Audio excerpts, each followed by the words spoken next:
Hello everyone, myself Kruti Vyas, and today I am going to present English morality plays from medieval allegory to restoration drama.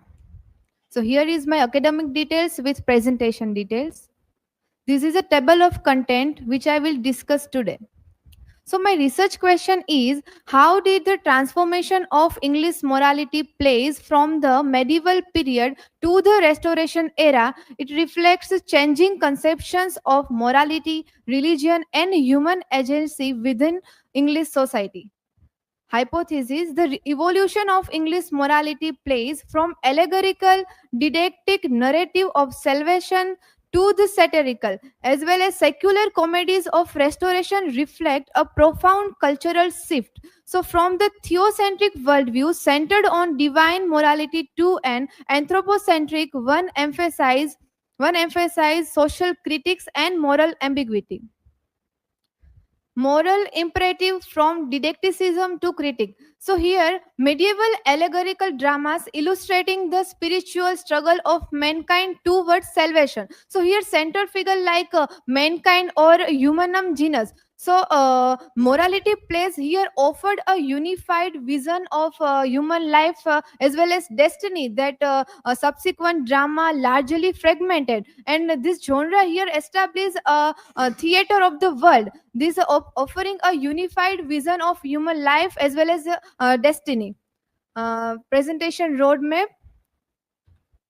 Phase 1, the medieval theocentric foundation. So here the doctrine of salvation in allegory. So its characteristic like theocentric worldview, didacticism and allegory. Theocentric worldview consists God and the fate of the central soul, where the central concern.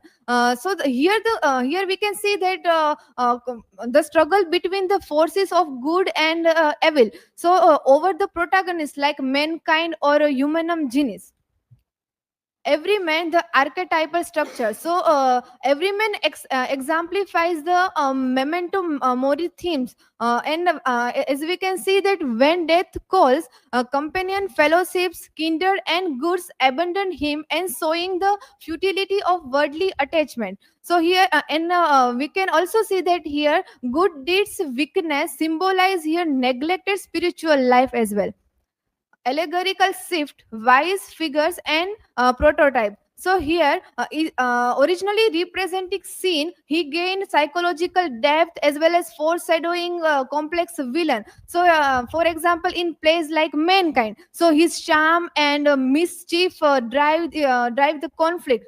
So core inequality like morality, agency and societal reflection. So this shift is evident in the transition from every man's submission to divine law to the restoration rex confident rejection of it. So here we can analyze how the protagonist fate is recontextualized, moving from eternal damnation to the social ruin or success of the witty restoration protagonist.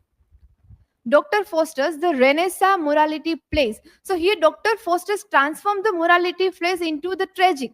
As well as Foster's hubris, his desire for limitless knowledge and power updates the medieval scene. Thematic evolution from heaven to humanism. So here playwrights start using the morality framework to explore this growing tension between individual desire and social expectation in early modern city. Transition to comedy. So here the transition shows a drama increasingly concerned with how live successfully in the world, not how to live it gracefully. So here the wise figure involved into a witty, cynical scammer, pressure to Iago and restoration forms. The restoration and comedy of manners, anthropocentric shift. Restoration context, the moral inversion. So here we can see that moral lesson shift. Success comes from deceit and social cunning, not virtue. But the drama is not longer concerned with the state of the soul, but it concerned with appearance of the person in this public society. Comedy of manners. So, Comedy of Manners, Congreve and eventually finalize the secular transformation of morality plays. So, in this, characters are allegorical social types like rake, phobe, and judged by society rather than God. So, here the morality plays final evolution is a satirical one. Proof of hypothesis. So ultimately, this evidence presented from the didactic allegory of every man to the tragic individualism of Foster's, and finally to the social critique found in Comedy of Manners. So here confirm the central hypothesis, as well as the evolution demonstrate a deceived culture shift away from theocentric morality, where the rules of the life are divinely mandated, and toward the anthropocentric, so where moral success is measured by only individual reasons, wit, and performance within the society. Conclusion. So the morality plays gave English drama a lasting framework centered on the protagonist's moral struggle. And even today, we can see this structure shaped the stories about ethical conflicts in the politics and society. And so proving that drama ultimately explore the moral choices define human destiny. Further research and discussion. So the role of female agency. So we can here questioning how did the representation of female characters in morality plays evolve into witty, powerful, as well as often cynical female leads in restoration comedy.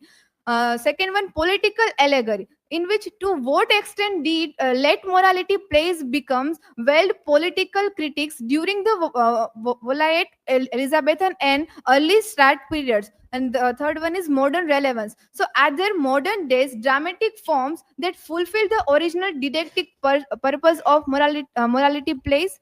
This is my learning outcomes. By the end of this presentation, I have learned how compare the theocentric worldview of medieval morality plays with a anthropocentric focus of restoration drama, as well as I also analyze how major culture shifts like Reformation, humanism redefine concept of religious morality and human agency on the stage. These are the references.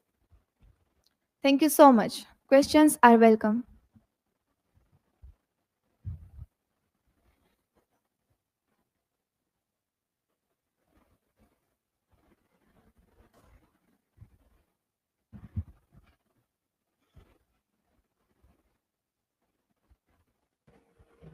So, Kruti, how do modern films and TV shows use allegorical characters or moral dilemmas in a way similar to medieval morality plays? Modern films and TV use character and the moral dilemmas like medieval morality plays, showing the struggle between good and evil. So we can see heroes often virtue and villains often wise.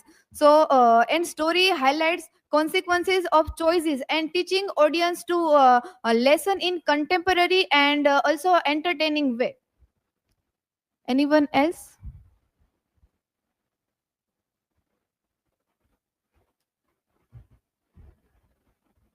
So my question is that how does the transformation from allegorical character to psychologically complex restoration figures reveal changing conceptions of morality and human nature in English drama? So the shift from a symbolic figure like every man to realistic character reflect growing interest in individual experience and as well as modern complexity. So here revealing how ideas of virtue and vice involved with changing social values. So thank you. That is from all my side.